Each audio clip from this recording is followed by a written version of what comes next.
Hey guys, അപ്പോൾ ഇന്ന് ഞാൻ നിങ്ങൾക്ക് വേണ്ടി കൊണ്ടുവന്നിരിക്കുന്ന മൂവി 2025 ഇപ്പോൾ റീസെന്റ് ആയിട്ട് പുറത്തിറങ്ങിയ വോൾഫ് മാൻ എന്ന് പറഞ്ഞിട്ട് ഒരു ഫാന്റസി ഹൊറർ ത്രില്ലർ മൂവിയാണ് നമ്മളിന്ന് എക്സ്പ്ലെയിൻ ചെയ്യാൻ പോകുന്നത്. 30 വർഷങ്ങൾക്ക് മുന്നേ ഒരു അച്ഛനും മകനും കാടിനുള്ളിലൂടെ പോകുമ്പോൾ ഒരു വിചിത്ര ജീവിയെ കാണുന്നു. പക്ഷെ അതെന്താണെന്ന് അന്ന് മനസ്സിലാവുന്നില്ല. അത് കഴിഞ്ഞ് 30 വർഷങ്ങൾക്ക് ശേഷം ആ ഒരു ചെറിയ പയ്യൻ വളർന്നു വലുതായി വീണ്ടും തന്റെ ഗ്രാമത്തിലേക്ക് വരുമ്പോൾ അവർക്കൊരു ആക്സിഡന്റ് സംഭവിക്കുകയാണ്. അവിടെ നിന്ന് പിന്നീട് നമ്മൾ പോലും പ്രതീക്ഷിക്കാത്ത രീതിയിൽ ട്വിസ്റ്റുകൾ നിറഞ്ഞൊരു മൂവിയാണിത്. അതുകൊണ്ട് നിങ്ങൾ ആദ്യം മുതൽ അവസാനം വരെയും ഈ ഒരു വീഡിയോ സ്കിപ്പ് ചെയ്യാതെ കാണാൻ ശ്രമിക്കുക. അതേപോലെ തന്നെ മറക്കാതെ നമ്മുടെ ഈ ഒരു ചാനൽ കൂടി ഒന്ന് സബ്സ്ക്രൈബ് ചെയ്ത് വെച്ചേക്കുക. അപ്പോൾ ഇനി എന്തായാലും നമുക്ക് നേരെ സ്റ്റോറിയിലേക്ക് പോവാം. ഈ ഒരു മൂവിയുടെ തുടക്കത്തിലെ ഒരു ചെറിയ കാര്യം പറഞ്ഞുകൊണ്ടാണ് ഈ ഒരു മൂവി തുടങ്ങുന്നത് തന്നെ. 1995 ഒരു ഹൈക്കർ സെൻട്രൽ ഒറിഗൺ എന്ന് പറഞ്ഞിട്ട് ഒരു വലിയ പർവ്വത നിരയുണ്ട്. അതിലേക്ക് പോയി ആ ഒരു ഹൈക്കറിനെ കാണാനില്ലെന്നും അതേപോലെ തന്നെ കാടിനുള്ളിൽ ഈ വന്യജീവികൾക്ക് എന്തോ ഒരു വൈറസ് പടരുന്നുണ്ട്, ഇതുമായിട്ട് ബന്ധപ്പെട്ട ആ ഒരു മനുഷ്യൻ എന്തെങ്കിലും അസുഖം ബാധിച്ച് മരിച്ചതായിരിക്കാം എന്നുള്ള ഒരു കാര്യം എഴുതി കാണിച്ചുകൊണ്ടാണ് ഈ ഒരു മൂവി തുടങ്ങുന്നത്. അങ്ങനെ അത് കഴിഞ്ഞ് കാണിക്കുമ്പോഴത്തേക്കും ഒരു വീട്ടിൽ നിന്നും ചെറിയൊരു പയ്യൻ, അവന്റെ പേര് ബ്ലേക്ക് എന്നാണ്, രാവിലെ തന്നെ ഉറക്കം എഴുന്നേറ്റ് അത് കഴിഞ്ഞ് നേരെ താഴേക്ക് വന്നിരുന്ന ആഹാരമെല്ലാം കഴിക്കുന്ന സമയത്താണ് അവന്റെ അച്ഛനായിട്ടുള്ള ഗ്രേഡി അവിടേക്ക് വരുന്നത്. എന്നിട്ട് പറയും, ശരി പെട്ടെന്ന് റെഡിയാവും, നമുക്ക് ഉടനെ തന്നെ പോകണമെന്ന് പറഞ്ഞ് കുറച്ച് കഴിയുമ്പോഴത്തേക്കും ഇവർ രണ്ട് തോക്ക് അതേപോലെ തന്നെ ബാഗ് മറ്റു കാര്യങ്ങളൊക്കെ ആയിട്ട് വീട്ടിൽ നിന്നും വെളിയിലേക്ക് ഇറങ്ങി പോവാണ്. അതുമല്ല, ഒരു ചെറിയ മലയുണ്ട്, അതിന് മുകളിലേക്ക് ചെന്ന് താഴെയുള്ള ആ ഒരു സ്ഥലം കാണിക്കുമ്പോൾ തന്നെ ബ്ലേക്കിനോട് അവന്റെ അച്ഛൻ പറയുന്നുണ്ട്, ഇത്ര മനോഹരമായിട്ടുള്ളൊരു കാര്യം ഇനി ഒരിക്കലും നിനക്ക് കാണാൻ കഴിയുമെന്ന് എനിക്ക് അറിയത്തില്ല, അതുകൊണ്ട് നല്ലതുപോലെ കണ്ട് ആസ്വദിക്ക് എന്നെല്ലാം പറഞ്ഞിട്ട് കാണിക്കുമ്പോൾ സത്യം പറയാലോ ഈ ഒരു മൂവിയിലെ പല സീനുകളും അത്രയും ബ്യൂട്ടിഫുൾ ആയിട്ടാണ് എടുത്തു വെച്ചിരിക്കുന്നത്. അങ്ങനെ അത് കഴിഞ്ഞിട്ട് ബ്ലേക്കിനെ കൂട്ടി ബ്ലേക്കിന്റെ അച്ഛൻ അടുത്തുള്ള ഒരു കാടിനടുത്തേക്ക് പോവാണ്. അങ്ങനെ നടന്നു പോകുമ്പോഴത്തേക്കും അവിടെ ചെറിയ കൂണുകളൊക്കെ ഉണ്ട്, പക്ഷെ അത് കാണാനായിട്ട് നല്ല ഭംഗിയുണ്ട്. അപ്പൊ ആ ഒരു കൂൺ ഇത്ര ഭംഗിയാണെങ്കിലും അതിനൊരിക്കലും തൊടരുത്, അത് വളരെ വിഷമുള്ളതാണെന്നെല്ലാം പറയുമ്പോൾ ബ്ലേക്ക് ആണെങ്കിൽ ഈ ഒരു കാടിന്റെ ഭംഗിയെല്ലാം ആസ്വദിച്ച് ഈ കിളികൾ കരയുന്ന ശബ്ദം ഇതെല്ലാം നല്ലതുപോലെ ആസ്വദിച്ചിങ്ങനെ നിൽക്കുമ്പോൾ അവന്റെ അച്ഛൻ പെട്ടെന്ന്, ഹേ ബ്ലേക്ക്, ഞാൻ പറയുന്നത് നീ വല്ലതും കേൾക്കുന്നുണ്ടോ? ഞാൻ പറയുന്നത് വല്ലതും നീ ശ്രദ്ധിച്ചോ? ഞാനിപ്പോ എന്താ പറഞ്ഞേ? ആ ഒരു കൂണിനെ പറ്റി, ആ ഒരു കൂണിൽ തൊട്ട് എന്താ സംഭവിക്കും? അപ്പൊ അവൻ അറിയാത്തതുപോലെ ഇങ്ങനെ നിൽക്കുമ്പോൾ ഇതാ പറഞ്ഞത്, ഞാൻ പറയുന്നതൊന്നും നീ കേൾക്കുന്നില്ല. സാധാരണ ഈ ഒരു കാടിനകത്തേക്ക് വരുമ്പോൾ അതിന് നല്ല ഭംഗിയായിരിക്കും, പക്ഷേ ഇവിടെ ഒരുപാട് അപകടങ്ങൾ ഒളിഞ്ഞിരിപ്പുണ്ട്. അതുകൊണ്ട് പറയുന്നത് കേട്ട് നിൽക്കാൻ പറയുന്നതും പെട്ടെന്ന് അവിടേക്ക് ഒരു മാൻ ഇങ്ങനെ വരികയാണ്. അപ്പൊ ഇവര് രണ്ടുപേരും വേട്ടയാടാനായിട്ടാണ് വന്നിരിക്കുന്നത്. അതുകൊണ്ട് തന്നെ ബ്ലേക്കിന്റെ അച്ഛൻ എന്താ ചെയ്യുന്ന വെച്ചാൽ തന്റെ കയ്യിലുള്ള ആ ഒരു തോക്കെടുത്തിട്ട് പതിയെ ആ ഒരു മാനിനെ ഷൂട്ട് ചെയ്യാന്ന് പറഞ്ഞിട്ട് ഒരു കല്ലിന്റെ അടുത്ത് ഇങ്ങനെ കിടക്കാണ്. അതേസമയം തന്നെ നമ്മുടെ ബ്ലേക്ക് ആണെങ്കിലും പുറകില് തന്റെ കയ്യിലുള്ള ആ ഒരു തോക്ക് പതിയെ ഊരുന്നുണ്ട്. അതേസമയം ബ്ലേക്കിന്റെ അച്ഛൻ ആ ഒരു മാനിനെ ഷൂട്ട് ചെയ്യാനായിട്ട് റെഡിയായിട്ട് നിൽക്കുന്നതും അത് പെട്ടെന്ന് എവിടേക്കോ ഓടിപ്പോകുന്നു. അപ്പൊ അതിനെ മിസ്സായിപ്പോയി. അങ്ങനെ അയാൾ അതിൽ എഴുന്നേറ്റിട്ട് പെട്ടെന്ന്, ബ്ലേക്ക് നമുക്ക് അടുത്ത സ്ഥലത്തേക്ക് പോവാന്ന് പറഞ്ഞ് തിരിഞ്ഞു നോക്കുമ്പോൾ ബ്ലേക്കിനെ അവിടെ കാണാനില്ല. അതേസമയം നമ്മുടെ ബ്ലേക്കിനെ കാണിക്കുമ്പോഴത്തേക്കും അവൻ ഇപ്പൊ ആ ഒരു മാനിന്റെ പുറകെ തോക്കും കൊണ്ടിങ്ങനെ പോവാണ് അതിനെ കൊല്ലാൻ വേണ്ടിയിട്ട്. അപ്പൊ ഈ ഒരു മാൻ എങ്ങോട്ടാണ് പോകുന്നത്? അവിടേക്ക് എല്ലാവരും എന്തായാലും നടന്നു പോകും, വഴിയൊന്നും നോക്കത്തില്ല. അങ്ങനെ ഒരുപാട് ദൂരം ചെന്നിട്ട് ഇപ്പൊ ആ ഒരു മാൻ ഒരിടത്തായിട്ട് ഇങ്ങനെ നിൽക്കുമ്പോഴത്തേക്കും ബ്ലേക്ക് അതിനെ കണ്ട് ഒരു പാറയുടെ അടുത്തേക്ക് കിടന്നിട്ട് അതിനെ ഷൂട്ട് ചെയ്യാനായിട്ട് ഇങ്ങനെ എയിം ചെയ്യാണ്. അപ്പോഴേക്കും ആ ഒരു മാൻ അവിടെ നിന്നും ഓടിയങ്ങ് പോവും. അങ്ങനെ കാണിക്കുമ്പോഴത്തേക്കാണ് ബ്ലേക്ക് ഈ ഒരു മാനിനെ നോക്കി നോക്കി വരുന്ന സമയത്ത് ഒരു മരത്തിനടുത്തായിട്ട് എന്തോ ഒരു രൂപം ഇങ്ങനെ നിൽക്കുന്നു. പെട്ടെന്ന് അവൻ സാധാരണ രീതിയിൽ നോക്കുമ്പോഴത്തേക്കും അവിടെ ഒന്നിനെ കാണാനില്ല, പക്ഷെ എന്തോ ഒരു ശബ്ദം കേൾക്കുന്നുണ്ട്, എന്തോ ഒരു മൃഗം മുറുകുന്നത് പോലെ. അങ്ങനെ ബ്ലേക്ക് ആയാലും എഴുന്നേറ്റിട്ട് പതിയെ പുറകിലേക്ക് നടന്നിങ്ങനെ വരും. ആ ഒരു സമയത്ത് പെട്ടെന്ന് ബ്ലേക്കിന്റെ അച്ഛൻ അവിടേക്ക് വന്നിട്ട്, ഹേ ബ്ലേക്ക്, നിന്നോട് പലതവണ ഞാൻ പറഞ്ഞു പോകരുതെന്ന്, നീ അതൊന്ന് കേൾക്കത്തില്ല എന്നെല്ലാം പറയുമ്പോൾ, ഇല്ല അച്ഛൻ, ഞാൻ ആ ഒരു മാനിനെ ഷൂട്ട് ചെയ്യാന്ന് പറഞ്ഞിട്ടാ വന്നത്, ഇവിടെ വന്നപ്പോൾ അത് ഓടിപ്പോയി. അതേപോലെ തന്നെ ഇവിടെ വേറൊരു ശബ്ദം കൂടി കേട്ടു എന്ന് പറയുന്നതും നേരത്തെ നമ്മുടെ ബ്ലേക്ക് കേട്ടല്ലോ ആ ഒരു ശബ്ദം ഇപ്പോൾ വീണ്ടും തിരിച്ചിങ്ങനെ കേൾക്കാണ്. അപ്പോൾ ബ്ലേക്കിന്റെ അച്ഛൻ എന്താ ചെയ്യുന്ന വെച്ചാല് തന്റെ ആ ഒരു തോക്കെടുത്തിട്ട് ആ ഒരു സ്ഥലത്ത് മൊത്തമായിട്ട് ഇങ്ങനെ നോക്കുന്നുണ്ട്. അപ്പോൾ പലയിടങ്ങളിൽ ഈ ഒരു ശബ്ദം കേട്ട് ഇപ്പൊ ഇവരുടെ ചുറ്റിനും ആ ഒരു മൃഗം ഇങ്ങനെ ഓടുന്നത് പോലെയാണ് ഇവർ കേൾക്കുന്നത്. അങ്ങനെ ഇവർ നോക്കുമ്പോഴത്തേക്കാണ് അടുത്തായിട്ട് ഒരു മര വീട് ഇങ്ങനെ കാണുന്നു. അപ്പോൾ ബ്ലേക്കിന്റെ അച്ഛൻ പറയും, ബ്ലേക്ക് പെട്ടെന്ന് ആ ഒരു മര വീട്ടിലേക്ക് കയറ് എന്ന് പറഞ്ഞിട്ട് ഇവർ രണ്ടുപേരും ഓടി ആ ഒരു വീടിന് മുകളിലേക്ക് കയറാണ്. അങ്ങനെ ഇവര് രണ്ടുപേരും ഓടി ആ ഒരു വീടിനകത്തേക്ക് കയറിയിട്ട് അതിന്റെ ഡോറും അടച്ച് ബ്ലേക്കിന്റെ അച്ഛനാണെങ്കിലോ തോക്കും വെച്ചിട്ട് ഈ ജീവി വന്നു കഴിഞ്ഞാൽ അതിനെ ഷൂട്ട് ചെയ്യാന്ന് പറഞ്ഞിരിക്കും. അങ്ങനെ കുറെ നേരം അവിടെ ഇരിക്കുമ്പോഴത്തേക്കും ഈ ഒരു വീടിന്റെ ചുറ്റുമായിട്ടും ആ ഒരു മൃഗം നടക്കുന്നത് പോലെ ശബ്ദം കേൾക്കുന്നു, ഭയങ്കരമായിട്ടുള്ള ശബ്ദം. നല്ലതുപോലെ ഇവര് രണ്ടുപേരും പേടിച്ചു പോകും. അതുപോലെ ഇപ്പൊ അത് ആ ഒരു ഏണി വഴി മുകളിലേക്ക് ഇങ്ങനെ കയറി വരികയാണ്. ബ്ലേക്കിന്റെ അച്ഛനായാലും ഷൂട്ട് ചെയ്യാന്ന് പറഞ്ഞിരിക്കുമ്പോൾ ആ ഡോറിന് അവിടെ വരെ വന്നിട്ട് അത് ശ്വാസം വിടുമ്പോഴത്തേക്കും ഉണ്ടാവുന്ന ആ ഒരു പുകയുണ്ടല്ലോ അതിങ്ങനെ കാണുന്നുണ്ട്. പക്ഷെ കുറച്ച് കഴിഞ്ഞിട്ട് എന്ത് സംഭവിച്ചെന്ന് അറിയത്തില്ല, അത് 2-3 തവണ ആ ഒരു ഡോറിലിട്ട് ഇങ്ങനെ കീറിയിട്ട് അവിടെ നിന്ന് ചാടി വെളിയിലേക്ക് ഇറങ്ങുന്നു. അങ്ങനെ കുറെ നേരം അവരവിടെ തന്നെ ഇരിക്കുന്നതും ഇപ്പൊ ഈ ഒരു മൃഗം അവിടെ നിന്ന് പോവാണ്. അത് കഴിഞ്ഞിട്ട് ബ്ലേക്കിന്റെ അച്ഛൻ പാതിയെ വെളിയിലേക്കെല്ലാം ഇങ്ങനെ നോക്കും ഈ ഒരു മൃഗം എവിടെയെങ്കിലും ഉണ്ടോന്ന്. കുറെ ദൂരെ കാണിക്കുമ്പോൾ എന്തോന്ന് ചത്തു കിടക്കുന്നത് പോലെ തോക്കെടുത്ത് വെച്ച് നോക്കുമ്പോഴത്തേക്കാണ് അതൊരു മാനായിരുന്നു. അത് കഴിഞ്ഞിട്ട് ഈ ഒരു തോക്ക് മറ്റൊരു വശത്തോടെ ഇങ്ങനെ കൊണ്ടുപോകുമ്പോഴത്തേക്കും പെട്ടെന്ന് ഈ ഒരു മൃഗം പെട്ടെന്ന് കാണിക്കുമ്പോഴത്തേക്കാണ് അതൊരു മനുഷ്യനെ പോലെ ഇരിക്കുന്നു. അപ്പോഴേക്ക് ഇയാളാണെങ്കിൽ അതിനെ ഷൂട്ട് ചെയ്യുന്നുണ്ട്. അങ്ങനെ അത് അവിടെ നിന്ന് പോയെന്ന് മനസ്സിലാക്കിയ ബ്ലേക്കിന്റെ അച്ഛൻ പറയും, ബ്ലേക്ക് അതെന്തായാലും പോയി, നമുക്ക് തിരിച്ചു പോവാന്നും പറഞ്ഞിട്ട് ഇപ്പൊ ബ്ലേക്കിനെയും കൂട്ടി നേരെ തിരിച്ച് വീട്ടിലേക്ക് തന്നെ വന്ന് അത് കഴിഞ്ഞിട്ട് നമ്മുടെ ബ്ലേക്ക് ഈ താഴത്തെ മുറിയിൽ എന്തോ ഒരു ശബ്ദം കേട്ട് അവൻ താഴേക്ക് ഇറങ്ങി ഒന്ന് നോക്കുമ്പോഴത്തേക്കാണ് ബ്ലേക്കിന്റെ അച്ഛൻ വേറെ ആരോടോ ഇങ്ങനെ സാറ്റലൈറ്റ് ഫോൺ ഉണ്ടല്ലോ അതിലൂടെ ഇങ്ങനെ സംസാരിക്കുന്നു. ഇപ്പൊ അയാൾ പറയുന്നത്, ഞാൻ എന്തിനെ പറ്റിയാണ് പറയുന്നതെന്ന് നിനക്ക് നല്ലതുപോലെ അറിയാം. ഞാൻ അതിനെ വ്യക്തമായിട്ട് കണ്ടതാണ്. അതിനെ കണ്ടപ്പോ ഒരു മനുഷ്യനെ പോലെ തന്നെ ഉണ്ടായിരുന്നു. ഞാൻ നല്ല വ്യക്തമായിട്ട് അതിനെ കണ്ടതാണ്. അതേപോലെ തന്നെ ഞാൻ അതിനെ ഷൂട്ട് ചെയ്തു. പിന്നെ എന്റെ മകൻ എന്നോടൊപ്പം ഉണ്ടായിരുന്നു. ഞാൻ അതിനെ അന്വേഷിക്കാനായിട്ടല്ല പോയത്, ഞാൻ മാനുകളെ വേട്ടയാടാനാണ് പോയത്. അതുകൊണ്ട് എനിക്ക് എന്തായാലും നിന്റെ സഹായം ആവശ്യമാണ്, നീ ഇവിടേക്ക് വരണമെന്ന് പറഞ്ഞിട്ട് അയാൾ ഇപ്പൊ സംസാരിക്കുന്നത് അവസാനിപ്പിക്കുന്നതും അത് കഴിഞ്ഞ് 30 വർഷങ്ങൾക്ക് ശേഷമാണ് ഇപ്പൊ കാണിക്കുന്നത്. ഇപ്പൊ കാണിക്കുമ്പോൾ നേരത്തെ കുട്ടിയായിരുന്ന ബ്ലേക്ക് എന്ന് പറഞ്ഞ ആ ഒരു ചെറിയ പയ്യനുണ്ടല്ലോ, അവനാണ് നമ്മുടെ ഈ മൂവിയിലെ ഹീറോ. ഈ 30 വർഷങ്ങൾക്ക് ശേഷം അവൻ ഇപ്പോൾ സിറ്റിയിലാണ് താമസിക്കുന്നത്. ബ്ലേക്കിനാണെങ്കിൽ ജിഞ്ചർ എന്ന് പറഞ്ഞിട്ടൊരു ചെറിയ പെൺകുട്ടിയുണ്ട്. അതേപോലെ തന്നെ ഷാർലറ്റ് എന്ന് പറഞ്ഞിട്ടൊരു ഭാര്യയുണ്ട്. ഇപ്പോൾ ബ്ലേക്ക് ആയാലും തന്റെ മകള് ജിഞ്ചറിനെ കൂട്ടി വെളിയിലേക്ക് പോകുന്ന സമയത്ത് അവളാണെങ്കിലും അവൾക്ക് ഐസ്ക്രീം വേണമെന്ന് പറഞ്ഞിട്ട് ഇങ്ങനെ വാശി പിടിക്കുകയാണ്. അപ്പോൾ ബ്ലേക്ക് പറയും, ഇല്ലല്ല ഇപ്പൊ എന്തായാലും ഐസ്ക്രീം വാങ്ങി തരാൻ കഴിയത്തില്ല, നമ്മളിപ്പോൾ ഒരു സ്ഥലം വരെ പോകല്ലേ എന്നെല്ലാം പറഞ്ഞിട്ട് കൊണ്ടുപോകുമ്പോഴത്തേക്കും അവളായാലും പെട്ടെന്ന് ഈ റോഡിന് സൈഡിലായിട്ട് എന്തോ ഇങ്ങനെ കൂട്ടി വെച്ചിട്ടുണ്ട്. അതിന് മുകളിലേക്ക് ചാടി കയറിയിട്ട് നടന്നിങ്ങനെ പോകുമ്പോൾ ബ്ലേക്ക് പറയുന്നുണ്ട്, ജിഞ്ചർ താഴെ ഇറങ്ങ്, പറയുന്നത് കേൾക്കെന്ന് പറയുമ്പോൾ അവള് കേൾക്കത്തില്ല. നടന്ന് ഇങ്ങനെ ചെല്ലുമ്പോഴത്തേക്കും ബ്ലേക്ക് പറയും, ഇപ്പൊ ഇറങ്ങുവാണെങ്കിൽ ഞാൻ നിനക്ക് ഐസ്ക്രീം വാങ്ങിത്തരാം, ഇല്ലാന്നുണ്ടെങ്കിൽ വാങ്ങി തരത്തില്ല എന്ന് പറഞ്ഞ് 1 2 3 എന്ന് പറഞ്ഞ് ഇങ്ങനെ എണ്ണുമ്പോഴത്തേക്കും ജിഞ്ചർ ആയാലും പെട്ടെന്ന് ചാടി താഴേക്ക് ഇറങ്ങുന്ന സമയത്ത് ഒരാളുടെ മുന്നിലേക്ക് വന്നെങ്കിൽ ചാടി ഇറങ്ങും. അയാളാണെങ്കിലോ പെട്ടെന്ന് ദേഷ്യം കാരണം, ഹേയ് നിനക്ക് നോക്കി നടന്നോളൂ എന്ന് പറഞ്ഞിട്ട് ജിഞ്ചറിനെ വഴക്ക് പറയാനായിട്ട് വരുമ്പോൾ ബ്ലേക്ക് പെട്ടെന്ന് ഇടയിലേക്ക് കയറിയിട്ട് അയാളെ അങ്ങ് പറഞ്ഞു വിടുകയാണ്. എന്നിട്ടാണ് ജിഞ്ചറിനോട് പറയുന്നത്, ഞാൻ നിന്നോട് പറഞ്ഞു ഞാൻ പറയുന്നത് പോലെ കേൾക്കാനായിട്ട് എന്നും പറഞ്ഞിട്ട് പെട്ടെന്ന് ദേഷ്യപ്പെടുമ്പോഴത്തേക്കും ജിഞ്ചറിനെ നല്ല വിഷമായി. ഇത് കാണുമ്പോൾ ബ്ലേക്ക് പറയും, സോറി ഞാൻ നിന്നോട് അങ്ങനെ സംസാരിക്കരുതായിരുന്നു, ഒരിക്കലും ഞാൻ അങ്ങനെ ഒരു അച്ഛനല്ല. ഓക്കെ, ഞാൻ എങ്ങനെയുള്ള അച്ഛനാണ് എന്ന് ചോദിക്കുമ്പോൾ അവൾ പറയും, എന്നെ എപ്പോഴും പ്രൊട്ടക്ട് ചെയ്യുന്ന ഒരു നല്ല അച്ഛൻ. അപ്പോൾ നീ എന്താ ചെയ്യേണ്ടത്? അച്ഛൻ്റെ മനസ്സ് വായിക്കുക.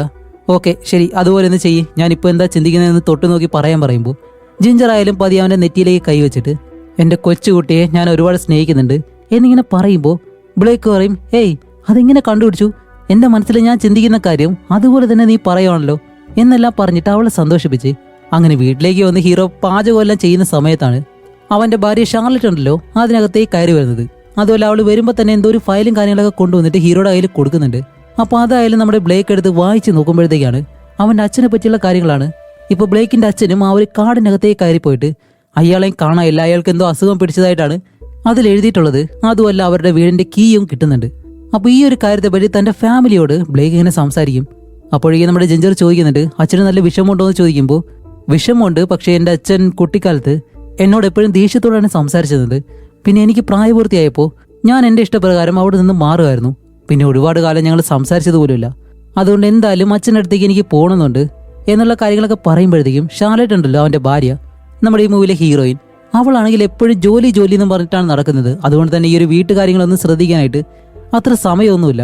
അങ്ങനെ അത് കഴിഞ്ഞിട്ട് ഇപ്പോൾ അടുത്ത ദിവസം കാണിക്കുമ്പോൾ നമ്മുടെ ഹീറോ നേരെ ഷാർലറ്റ് ജോലി ചെയ്യുന്ന ആ ഒരു സ്ഥലത്തേക്ക് ചെല്ലുകയാണ്.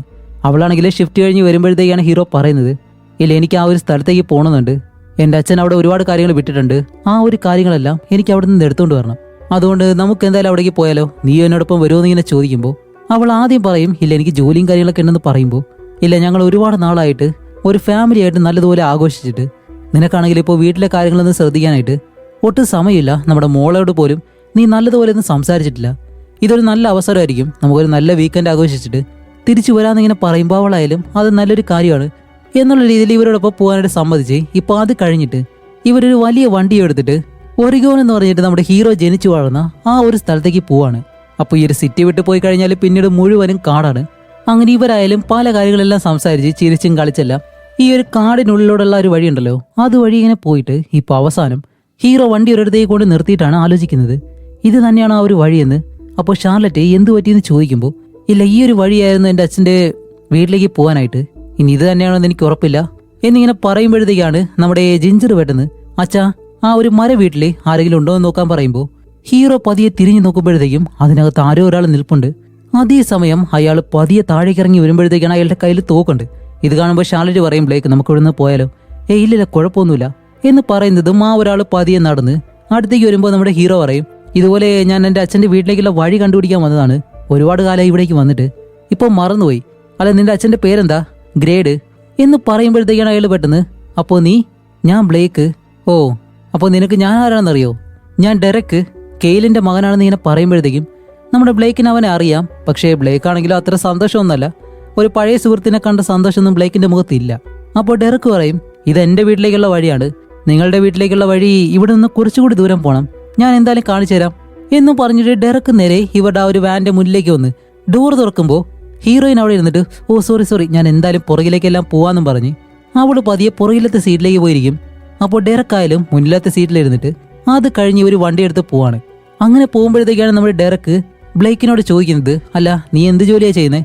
ഇല്ല, ഞാനൊരു എഴുത്തുകാരനാണ്, ഇതെന്റെ ഭാര്യ ഷാർലറ്റ്, ഇത് മകള് ജിഞ്ചർ എന്നുള്ള രീതിയിൽ എല്ലാവരെയും പരിചയപ്പെടുത്തി കൊടുക്കുമ്പോൾ ഡെറക്കാണെങ്കിൽ ഒരു വല്ലാത്ത നോട്ടം ഷാർലറ്റിനെ നോക്കുന്നുണ്ട്. അവൾക്കൊരിക്കലും അത് ഇഷ്ടപ്പെടുന്നില്ല. അപ്പോഴേക്കും ഡെറക്ക് പറയും, എന്തായാലും നിനക്ക് നല്ലൊരു ഫാമിലി ഉണ്ടല്ലോ, നീ നല്ലതുപോലെ ഇത് കൈകാര്യം ചെയ്യുന്നുണ്ട് എന്നെല്ലാം പറയുമ്പോൾ ബ്ലേക്ക് ആയാലും അതെ ഞാൻ നല്ലതുപോലെ തന്നെ നോക്കുന്നുണ്ടെന്നെല്ലാം പറഞ്ഞിട്ട് അവനെ നോക്കി പെട്ടെന്ന് മുന്നിലേക്ക് നോക്കുന്നതും റോഡിന് മുന്നിലായിട്ട് ഒരു രൂപ ഇങ്ങനെ നിൽക്കുന്നു.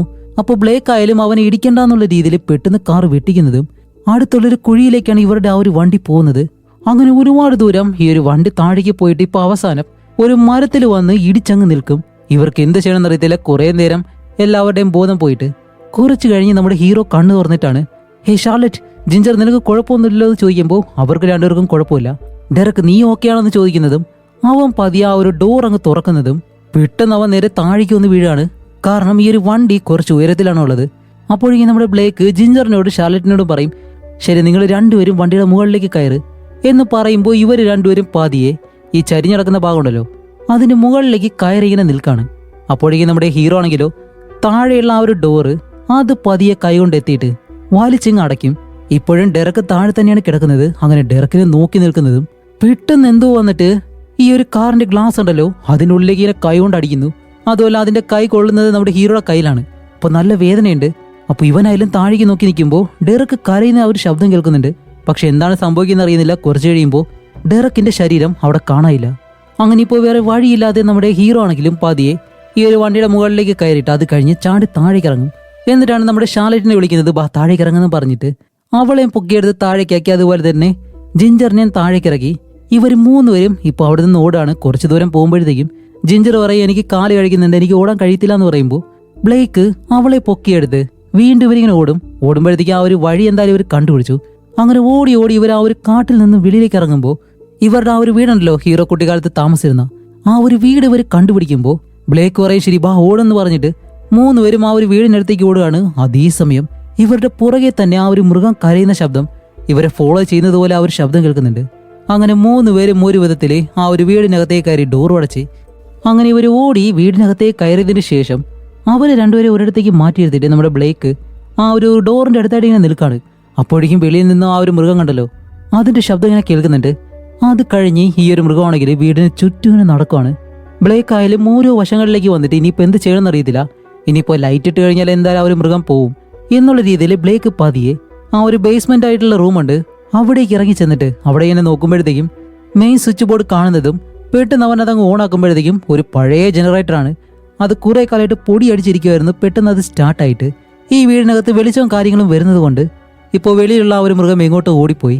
അപ്പോൾ നമ്മുടെ ജിഞ്ചർ വന്നിട്ട് പറയും, അച്ഛൻ നമുക്ക് വെളിയിൽ പോകാന്ന് പറയുമ്പോൾ, ഇല്ല മോളെ എന്തായാലും നമുക്കിപ്പോൾ വെളിയിൽ പോകാൻ കഴിയത്തില്ല, ഇപ്പോൾ എന്തായാലും നീ കിടന്നുറങ്ങ്, നമുക്ക് രാവിലെ പോവാം. അങ്ങനെ കുറെ കഴിഞ്ഞ് കാണിക്കുമ്പോഴത്തേക്കും നടുരാത്രി ഈ ഒരു മൂന്നുപേരും മാത്രമേ ഉള്ള ആ ഒരു വീട്ടില് വേറെ ആരുമില്ല. വെളിച്ചുള്ളത് കൊണ്ട് മാത്രമായിരിക്കാം ആ ഒരു മൃഗം ഇപ്പോൾ അകത്തേക്ക് വരാത്തത്. അതേസമയം അകത്താണെങ്കിലോ ജിഞ്ചർ നല്ല ഉറക്കം.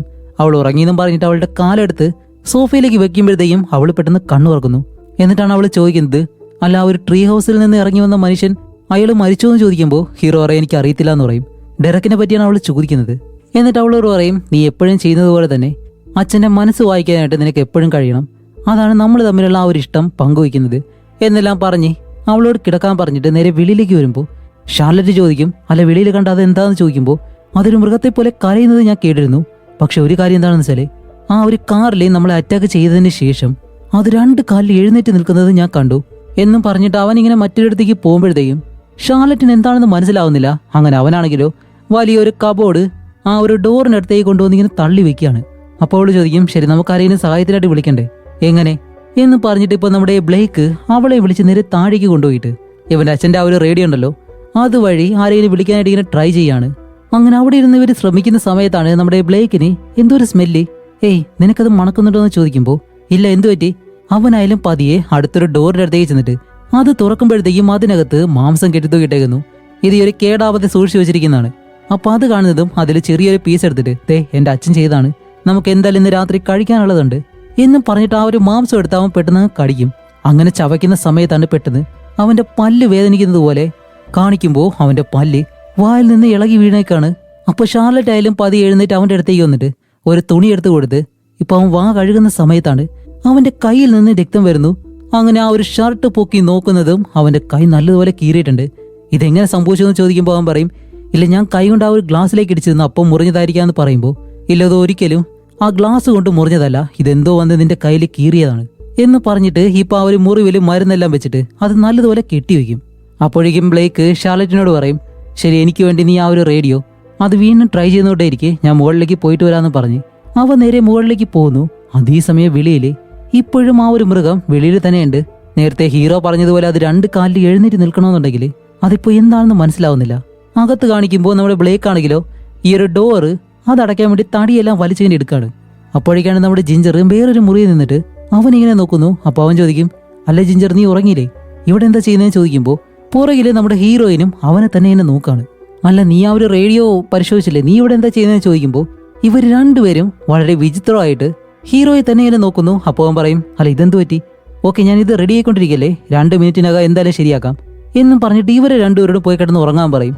അങ്ങനെ അവര് രണ്ടുപേരും കിടന്ന് ഉറങ്ങുന്ന സമയത്ത് ബ്ലേക്ക് ആണെങ്കിൽ ആ ഒരു ഡോറിന്റെ ആണിയെല്ലാം അടിച്ചിങ്ങനെ വെക്കുകയാണ്. അതേസമയം ഒരിടത്ത് ആണി അടിക്കുമ്പോഴത്തേക്കും അവന് ശ്രദ്ധ കിട്ടുന്നില്ല. പെട്ടെന്ന് ആ ഒരു ചുറ്റിയിൽ തെറ്റിയിട്ട് അവന്റെ കയ്യിലേക്ക് ഒരു ഒറ്റയടി.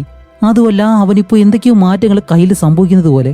അങ്ങനെ നിൽക്കുന്ന സമയത്താണ് പുറകിൽ എന്തോ ഒരു ശബ്ദം. ഇവൻ പതിയെ ഇവര് കിടക്കുന്ന ആ ഒരു ഭാഗത്തേക്ക് ഒന്ന് നോക്കുമ്പോഴത്തേക്കും അവിടെയൊന്നുമില്ല. മുകളിലത്തെ റൂമിൽ നിന്നാണ് ആ ഒരു ശബ്ദം കേൾക്കുന്നത്. എന്തോ നടക്കുന്നത് പോലെയുള്ള ശബ്ദമാണ്, അതും വലുതായിട്ട് കേൾക്കുന്നുണ്ട്. അങ്ങനെ അതെന്താണെന്നറിയാൻ വേണ്ടി ഇവൻ നേരെ മുകളിലത്തെ റൂമിലേക്ക് ചെന്നിട്ട് ഡോറ് തുറന്ന് നോക്കുമ്പോഴത്തേക്കാണ് അത് ഒരു വലിയ ചിലന്തി നടന്നു പോകുന്ന ശബ്ദമാണ്. അപ്പോൾ ഒരു ചിലന്തി നടന്നു പോകുന്ന ശബ്ദം ഇത്രയും വലുതായിട്ട് നമ്മുടെ ഹീറോയ്ക്ക് കേൾക്കണമെന്നുണ്ടെങ്കിൽ എന്താണ് അവന് സംഭവിക്കുന്നത് എന്ന് അവന് പോലും മനസ്സിലാവുന്നില്ല. അതുമല്ല, അവനിപ്പോ തല കറങ്ങുന്നത് പോലെയല്ല, കൂടാതെ ചുറ്റിനുള്ള പല ശബ്ദവും അവന് വ്യക്തമായിട്ട് ഇപ്പോൾ കേൾക്കാൻ കഴിയും. ഓക്കെ, കുറച്ച് റെസ്റ്റ് എടുക്കാമെന്നും പറഞ്ഞിട്ട് ബ്ലേക്ക് നേരെ താഴേക്ക് വന്ന് ആ ഒരു സോഫയിൽ ഇങ്ങനെ കിടക്കാണ്. അങ്ങനെ കുറച്ച് കഴിഞ്ഞിട്ട് അവ എഴുന്നേൽക്കുമ്പോഴത്തേക്കും അവന്റെ ശരീരം മുഴുവൻ വേദനിക്കുന്നു. അങ്ങനെ എഴുന്നേറ്റ് നിൽക്കുമ്പോൾ വീണ്ടും താഴെ നിന്നൊരു ശബ്ദം കേൾക്കുന്നു. ഇത്തവണ ആ ഒരു ശബ്ദം കേൾക്കുന്നത് ആരോ സംസാരിക്കുന്നത് പോലെ, എന്തോ എക്കോ അടിക്കുന്നത് പോലെയാണ് ആ ഒരു ശബ്ദം അവന് കേൾക്കുന്നത്. അങ്ങനെ അതെന്താണെന്ന് അറിയാൻ വേണ്ടി താഴത്തെ റൂമിലേക്ക് വന്ന് നോക്കുമ്പോഴത്തേക്കും അവിടെ നമ്മുടെ ഷാർലറ്റ് ഇരിക്കുകയാണ്. പക്ഷേ സത്യം പറഞ്ഞാൽ ഈ ഒരു റൂമിൽ നല്ല ഇരുട്ടുണ്ട്. ഇപ്പോൾ നമ്മുടെ ബ്ലേക്ക് അവളെ കാണുന്നത് നല്ല വെളിച്ചത്തിലിരിക്കുന്നത് പോലെ നല്ല ക്ലിയർ ആയിട്ട്. ഇതെങ്ങനെയാണെന്ന് മനസ്സിലാവുന്നില്ല. അപ്പോൾ ഷാർലറ്റ് ആ ഒരു റേഡിയോ ഉപയോഗിച്ചിട്ട് അവൾ സംസാരിക്കുന്ന കാര്യം എന്ന് വെച്ചാൽ പ്ലീസ് ആരെങ്കിലും ഇത് കേൾക്കുന്നുണ്ടെങ്കിൽ എന്റെ ഭർത്താവിന് വയ്യ, അവൻ ആ ഒരു അസുഖം ബാധിച്ചെന്ന് തോന്നുന്നു, അവനിപ്പോൾ സംസാരിക്കാൻ കഴിയത്തില്ല, ആർക്കെങ്കിലും ഇത് കേൾക്കാൻ കഴിയുന്നുണ്ടെങ്കിൽ എത്രയും പെട്ടെന്ന് ഇവിടേക്ക് വന്ന് ഞങ്ങളെ സഹായിക്കണം എന്നാണ് അവൾ പറയുന്നത്. അപ്പൊ ആരും പ്രതികരിക്കാത്തത് കൊണ്ട് തന്നെ അവൾ പെട്ടെന്ന് ദേഷ്യപ്പെട്ട് അത് വലിച്ചെറിഞ്ഞ് തിരിഞ്ഞു നോക്കുമ്പോഴത്തേക്കും ഹീറോ അവിടെ നിൽക്കുന്നു. അപ്പോൾ പറയും എനിക്ക് വേറെ എന്ത് ചെയ്യണമെന്ന് അറിയത്തില്ല എന്ന് പറഞ്ഞിട്ട് അവന്റെ മുഖം ഇപ്പൊ കാണിക്കുമ്പോഴത്തേക്കും ചെറിയ മാറ്റങ്ങളൊക്കെ മുഖത്ത് തന്നെ സംഭവിച്ചിട്ടുണ്ട്. അതുമല്ല, അവൻ അവിടെ തന്നെ നിന്ന് മൂത്രം ഒഴിക്കുന്നു. അത് കഴിഞ്ഞ് അവനെ കൊണ്ടുപോയി ബെഡിലേക്ക് എടുത്തുമ്പോൾ ജിഞ്ചർ ആണെങ്കിൽ അവന്റെ മുന്നിൽ തന്നെ കിടപ്പുണ്ട്. അപ്പോഴേക്കാണ് നമ്മുടെ ബ്ലേക്ക് അവന്റെ തല ഇങ്ങനെ ചൊറിയുന്ന സമയത്ത് അവന്റെ മുടിയുണ്ടല്ലോ അതെല്ലാം ഊരി ഇങ്ങനെ വരികയാണ്. അപ്പോഴേക്കും ഷാർലറ്റ് അടുത്തേക്ക് ഒരു പേപ്പർ കൊണ്ടുവന്നിട്ട് നിനക്ക് എന്താണ് സംഭവിച്ചത് പറയാൻ കഴിയുന്നില്ല എന്നുണ്ടെങ്കിൽ ഇതിലൊന്ന് എഴുതി കാണിക്കാൻ പറയുമ്പോൾ ഇപ്പോൾ നമ്മുടെ ബ്ലേക്കിനെ കൊണ്ട് അതിൽ എഴുതാൻ പോലും കഴിയുന്നില്ല. എന്നിരുന്നാലും ബ്ലേക്ക് കൈ കൊണ്ട് എങ്ങനെയൊക്കെയോ അതിൽ കുത്തി വരച്ച് അതെന്താണെന്ന് കാണിക്കുമ്പോഴത്തേക്കാണ് ഡൈയിങ്, അവൻ മരിക്കാൻ പോകുന്നതാണ് എഴുതിയിട്ടുള്ളത്. അപ്പോൾ പറയും ഇല്ല, ഒരിക്കലും അങ്ങനെ സംഭവിക്കാൻ പോകുന്നില്ല, കാരണം ജിഞ്ചറിന് നിന്നെ ആവശ്യമാണ്, കൂടാതെ ഞാനും നിന്നെ സ്നേഹിക്കുന്നുണ്ട്, നീയാണ് എൻ്റെ ഏറ്റവും നല്ല സുഹൃത്ത് എന്നെല്ലാം പറഞ്ഞിട്ട് നമ്മുടെ ഹീറോയ്ക്ക് വേണ്ടി അവളിപ്പോൾ എന്തൊരു പാട്ട് പാടി കൊടുക്കുകയാണ്. അങ്ങനെ പാടുമ്പോഴത്തേക്കും ഷാർലറ്റിന്റെ സൈഡിൽ നിന്ന് അവനെ എങ്ങനെയാണ് കാണുന്നതെന്നാണ് ഇപ്പോൾ നമുക്ക് കാണിച്ചു തരുന്നത്. സാധാരണ നമ്മൾ കാണുന്നത് പോലെ തന്നെ നോർമലായിട്ട് ആ ഒരു ഇരുട്ടും കാര്യങ്ങളെല്ലാം ഉണ്ട്. പക്ഷേ നമ്മുടെ ബ്ലേക്കിന്റെ സൈഡിൽ നിന്നും അവളെ എങ്ങനെയാണ് കാണുന്നത് എന്നിങ്ങനെ കാണിക്കുമ്പോൾ ഇപ്പോൾ വേറൊരു രീതിയിൽ അവിടെ ഇരുട്ടൊന്നുമില്ല, നല്ല വ്യക്തമായിട്ട് അവനെ കാണാൻ കഴിയും. അതുമല്ല, അവൾ പറയുന്ന ആ ഒരു വാക്കുകൾ കുറച്ച് വലുതായിട്ടാണ് അവന് കേൾക്കുന്നത്. കൂടാതെ നമ്മുടെ ബ്ലേക്ക് അവളോടും തിരിച്ച് കാര്യങ്ങൾ പറയുന്നുണ്ട്. ഷാർലറ്റ്, ഇവിടെ എന്താ സംഭവിക്കുന്നത്, എനിക്ക് നിന്നെ മനസ്സിലാക്കാൻ കഴിയുന്നില്ല എന്ന് ബ്ലേക്ക് ഷാർലറ്റിനോട് പറയും. പക്ഷേ അവളുടെ സൈഡിൽ നിന്ന് കാണിക്കുമ്പോഴത്തേക്കും അവൻ എന്താണ് പറയുന്നതെന്ന് പോലും ഷാർലറ്റിന് മനസ്സിലാവുന്നില്ല. അവൾ ചോദിക്കും അല്ല ബ്ലേക്ക്, നീ പറയുന്നതൊന്നും എനിക്ക് മനസ്സിലാവുന്നില്ല, വ്യക്തമായിട്ട് പറയാനാണ് അവൾ പറയുന്നത്. അതേസമയം നമ്മുടെ ജിഞ്ചർ അവളുടെ അടുത്തേക്ക് വരുമ്പോൾ ഷാർലറ്റ് പറയും, ഇല്ല ജിഞ്ചർ, നീ ഉറങ്ങിയില്ലേ? അല്ല അച്ഛൻ എന്തു പറ്റി? അച്ഛനൊരു കുഴപ്പമില്ല, രാവിലെ ആകുമ്പോൾ നമ്മൾ എന്തായാലും ഡോക്ടറിന് അടുത്തേക്ക് പോവും, അവിടെ വെച്ച് അച്ഛൻ്റെ എല്ലാ അസുഖവും മാറും. അതുകൊണ്ട് മോൾ എന്തായാലും പോയി കിടന്ന് ഉറങ്ങാൻ പറയുമ്പോൾ അവന്റെ കയ്യിൽ നിന്നും ഇപ്പോൾ പതിയെ രക്തം വരികയാണ്. ഇത് കാണുമ്പോഴത്തേക്കും ഷാർലറ്റ് പറയും, ജിഞ്ചർ നീ റൂമിലേക്ക് പോയിക്കോ എന്നും പറഞ്ഞിട്ട് ഹീറോയുടെ കയ്യിൽ ആ ഒരു ഷർട്ട് ഇങ്ങനെ മാറ്റി മുറിവ് ഇങ്ങനെ കെട്ടിവെച്ചിരുന്നല്ലോ അത് വലിച്ചൂരുന്നതും അവന്റെ ആ ഒരു കൈ തന്നെ ഇപ്പോൾ മുറിഞ്ഞിട്ട് ഈ ഒരു മാംസം എല്ലാം ഇളകി ഇങ്ങനെ പോവാണ്. അവന്റെ കൈ ഇപ്പോൾ വേറെ ഏതോ ഒരു രീതിയിൽ. ഇത് കാണുമ്പോൾ ബ്ലേക്ക് പെട്ടെന്ന് അത് കടിച്ചു പിടിച്ചിട്ട് നേരെ ഒരു മൂലയിലേക്ക് വന്നു നിന്ന് അവന്റെ കയ്യിലെ മാംസം അവൻ തന്നെ കടിച്ചങ്ങ് തിന്നും. എന്നിട്ടാണ് അവൻ വീണ്ടും നോർമൽ ആയിട്ടുള്ള അവസ്ഥയിലേക്ക് മാറിയിട്ട് അവനിപ്പോൾ മറ്റൊരിടത്തേക്ക് പോകുമ്പോൾ ഷാർലറ്റിന് ഇപ്പോൾ എന്താണെന്ന് പോലും മനസ്സിലാവുന്നില്ല. അങ്ങനെ അവനും പേടിച്ച് മറ്റൊരിടത്തേക്ക് പോയി നിൽക്കുമ്പോഴത്തേക്കും ഷാർലറ്റ് പുറകെ ചെന്നിട്ട് ഇപ്പോൾ രണ്ടുപേർക്കും സംസാരിക്കാൻ പോലും കഴിയുന്നില്ല. എന്തെങ്കിലും ചെയ്തേ പറ്റൂ, കാര്യം ഇത്തിരി വഷളായിട്ട് തന്നെ പോവാണ്. അങ്ങനെ ഷാർലറ്റ് നേരെ ആ ഒരു ജനാല വഴി പുറത്തേക്ക് നോക്കുമ്പോഴത്തേക്കും ഇവിടെ വേറൊരു ഷെഡുണ്ട്, അതിന് വെളിയിലായിട്ട് ഒരു കാർ കിടപ്പുണ്ട്. ഓക്കെ, എന്തായാലും ഈ ഒരു കാർ എടുത്തുകൊണ്ട് പോയിട്ട് ഇവിടെ നിന്ന് രക്ഷപ്പെട്ടേ പറ്റൂ എന്നും പറഞ്ഞിട്ട് ഇപ്പോൾ ബാറ്ററി ഈ കാര്യങ്ങളെല്ലാം എടുത്തുകൊണ്ട് വന്ന് ഇവർ മൂന്നുപേരും പതിയെ വെളിയിലേക്ക് ഇറങ്ങിയിട്ട് നേരെ ആ ഒരു കാറിനടുത്തേക്ക് ഓടിപ്പോയി എല്ലാവരും കാറിനകത്തേക്ക് കയറും. എന്നിട്ട് ഈ ഒരു ബാറ്ററി എല്ലാം കണക്ട് ചെയ്തിട്ട് കാർ ഇപ്പോൾ സ്റ്റാർട്ട് ചെയ്യാണ്. അങ്ങനെ സ്റ്റാർട്ട് ചെയ്യുന്ന സമയത്ത് ഈ ഒരു ശബ്ദം നല്ലതുപോലെ കേൾക്കുമ്പോഴത്തേക്കും വെളിയിലുണ്ടായിരുന്ന ആ ഒരു മൃഗം ഇപ്പോൾ ഇവരുടെ കാറിന് മുകളിലേക്ക് ചാടിക്കയറിയിട്ട് അതിങ്ങനെ കുത്തി പൊട്ടിക്കുമ്പോഴത്തേക്കും ഈ ഒരു കണ്ണാടി തകർത്ത് ഉള്ളിലേക്ക് ഇങ്ങനെ കൈയിടുമ്പോഴത്തേക്കാണ് മനസ്സിലാവുന്നത് സത്യത്തിൽ അതൊരു മനുഷ്യമൃഗമായിരുന്നു. അതും ഒരു വോൾഫ് മാൻ, ചെന്നായ മനുഷ്യൻ. അങ്ങനെ ഇത് അവരെ അറ്റാക്ക് ചെയ്യാനായിട്ട് ശ്രമിക്കുമ്പോൾ ഇവർ മൂന്നുപേരും ഇപ്പോൾ ആ ഒരു കാറിൽ നിന്ന് ഇറങ്ങിയിട്ട് അടുത്തുള്ള ആ ഒരു ഷെഡിന് മുകളിലേക്ക് കയറും. സത്യം പറഞ്ഞാൽ അതൊരു കൃഷിത്തോട്ടമായിരുന്നു, അതിന് മുകളിൽ ഒരു കവറെല്ലാം ഇട്ടിട്ട് ഷെഡ് പോലെ കെട്ടിയേക്കുന്നതാണ്. അപ്പോൾ ഇവർ മൂന്നുപേരും അതിന് മുകളിലേക്ക് ഏണി വഴി ഇങ്ങനെ കയറും. അപ്പോൾ ഈ ഒരു ചെന്നായ മനുഷ്യനാണെങ്കിലും ഇവരുടെ പുറകെ തന്നെ ഓടി ഓടി ഇങ്ങനെ വന്നിട്ട് മുകളിലേക്ക് കയറാൻ വരുന്നതിന് മുന്നേ തന്നെ അവരുടെ ഒരു ഏണി ഉണ്ടായിരുന്നു, അതെടുത്ത് ഇങ്ങനെ മാറ്റിയിട്ട് ഇവർ മൂന്നുപേരും ഇപ്പോൾ അതിന് മുകളിൽ കയറിയിരിക്കുകയാണ്. ഇവിടെയാണ് നമുക്ക് അടുത്തൊരു കാര്യം മനസ്സിലാവുന്നത്. ഇപ്പോൾ നമ്മുടെ ഹീറോയും പതിയെ ഒരു ചെന്നായ മനുഷ്യനായി മാറിക്കൊണ്ടിരിക്കുകയാണ്. അതുകൊണ്ടാണ് അവൻ ഈ ഒരു മാറ്റങ്ങളെല്ലാം സംഭവിക്കുന്നത്. അങ്ങനെ ഇവർ മൂന്നുപേരും അതിന് മുകളിലിരിക്കുമ്പോൾ ഈ ഒരു ഷെഡിനകത്ത് ആ ഒരു ചെന്നായ മനുഷ്യൻ കയറിയിട്ട് ഇവരെങ്ങനെയും പിടിക്കാൻ നോക്കും, കാരണം അതിന് മുകളിലേക്ക് പെട്ടെന്ന് ചാടാൻ കഴിയത്തില്ല. അങ്ങനെ ഇവരിയ്ക്കുമ്പോഴത്തേക്കും ഇത് പെട്ടെന്ന് താഴെ നിന്ന് ചാടി ആ ഒരു കവറുണ്ടല്ലോ അതിൽ നല്ല കീറലൊക്കെ വീഴുന്നുണ്ട്. അതുപോലെ ജിഞ്ചർ ആണെങ്കിലും ഇവർ രണ്ടുപേരെയും വിട്ട് കുറച്ച് മുന്നിലേക്കാണ് ഇരിക്കുന്നത്. അവളും പേടിച്ചിരിക്കുന്നു, കവറാണെങ്കിലും ഓരോന്നോരോന്നായിട്ട് ഇങ്ങനെ കീറി വരുന്നു. അപ്പൊ ഇത് കണ്ട ജിഞ്ചർ പതിയെ ഇവരുടെ അടുത്തേക്ക് മുട്ടില് ഇഴഞ്ഞിഴഞ്ഞിങ്ങനെ മുന്നിലേക്ക് വരുന്നതും പെട്ടെന്ന് ആ ഒരു കവർ കീറി ജിഞ്ചർ അങ്ങ് താഴേക്ക് പോകും. അപ്പൊ ഈ ഒരു ചെന്നായ മനുഷ്യൻ ചാടി ജിഞ്ചറിനെ പിടിക്കാനായിട്ട് വരുന്ന ആ ഒരു സമയത്ത് തന്നെ അവര് അവളെ വലിച്ച് മുകളിലേക്ക് ആക്കുന്നതും ഇപ്പോൾ നമ്മുടെ ഹീറോ പെട്ടെന്ന് ഷാർലറ്റിനെ നോക്കിയിട്ട് അവനെ സംസാരിക്കാൻ കഴിയത്തില്ലല്ലോ. അവനിപ്പോൾ അവളോട് പറയും ആ ഒരു വീടിന് മുകളിലേക്ക് തന്നെ കയറാൻ പറയും. അപ്പോൾ അവൾക്കത് മനസ്സിലായി. അവനിങ്ങനെ കൈ ചൂണ്ടി കാണിക്കുമ്പോൾ എന്നിട്ട് നമ്മുടെ ഹീറോ പെട്ടെന്ന് താഴേക്ക് ചാടി ഇറങ്ങി മറ്റൊരു വശത്തേക്ക് ഓടുമ്പോൾ ഈ ഒരു ചെന്നായ മനുഷ്യൻ അവനെ ഫോളോ ചെയ്ത് പുറകെ തന്നെ പോവാണ്. ആ ഒരു ഗ്യാപ്പിൽ ഇവർ രണ്ടുപേരും താഴേക്ക് ചാടി ഇറങ്ങിയിട്ട് നേരെ ആ ഒരു വീടിനകത്തേക്ക് ഓടിയങ്ങ് കയറുന്നതും ഇപ്പോൾ ഹീറോ എവിടെയാണെന്ന് ഇവർക്ക് അറിയത്തില്ല. അപ്പോൾ ജിഞ്ചർ പറയും, അച്ഛനെ എന്തിനാ വെളിയിലാക്കിയത്? അച്ഛനെ നിങ്ങൾ കൊല്ലാൻ ശ്രമിച്ചു എന്നെല്ലാം പറയുമ്പോൾ ഷാർലറ്റ് പറയില്ല, അച്ഛൻ നിന്നെ രക്ഷിക്കാനാണ് ശ്രമിച്ചത്, അതുകൊണ്ടാണ് അച്ഛൻ അങ്ങനെ ചെയ്തത് എന്ന് പറഞ്ഞ് അവളെ സമാധാനപ്പെടുത്തി. അങ്ങനെ മിണ്ടാതിരിക്കാൻ പറയുന്നതും വെളിയിലെ എന്തോ ഒരു ശബ്ദം കേൾക്കുന്നു. അപ്പോൾ ജിഞ്ചർ ചോദിക്കും, അത് അച്ഛനാണോ? അങ്ങനെയാണെങ്കിൽ ഡോർ തുറക്കാൻ പറയുമ്പോൾ ഷാർലറ്റ് ആയാലും പതിയെ ചെന്നിട്ട് ആ ഒരു ഡോർ തുറക്കുന്നതും ഇപ്പോൾ നമ്മുടെ ബ്ലേക്ക് അകത്തേക്ക് കയറി വരുമ്പോൾ അവന്റെ മുഖം നല്ലതുപോലെ മാറിയിട്ടുണ്ട്. അവൻ പതിയെ പതിയെ ആ ഒരു ചെന്നായ മനുഷ്യനായിട്ട് മാറിക്കൊണ്ടിരിക്കുകയാണ്. അങ്ങനെ അകത്തേക്ക് വന്ന് ആ ഒരു സോഫയുടെ അടുത്ത് കിടക്കുമ്പോഴത്തേക്കും ജിഞ്ചർ പതിയെ അവന്റെ അടുത്തേക്ക് ചെന്നിട്ട് അവനെ തൊടാനായിട്ട് വരുമ്പോൾ നമ്മൾ ഈ ഒരു മൃഗങ്ങളെല്ലാം തൊടാൻ ചെല്ലുമ്പോൾ അതിങ്ങനെ ശബ്ദം ഉണ്ടാക്കുമല്ലോ കടിക്കാൻ പോകുന്നത് പോലെ, അതുപോലെ അവനും ചെയ്യുന്നുണ്ട്. പക്ഷേ അവൻ ഇപ്പോഴും പകുതി മനുഷ്യനാണ്, പൂർണ്ണമായിട്ടും ചെന്നായ മനുഷ്യനായിട്ട് മാറിയിട്ടില്ല. അതുകൊണ്ട് തന്നെ തന്റെ മകളാണ് വരുന്നതെന്ന് അവൻ അറിയാം.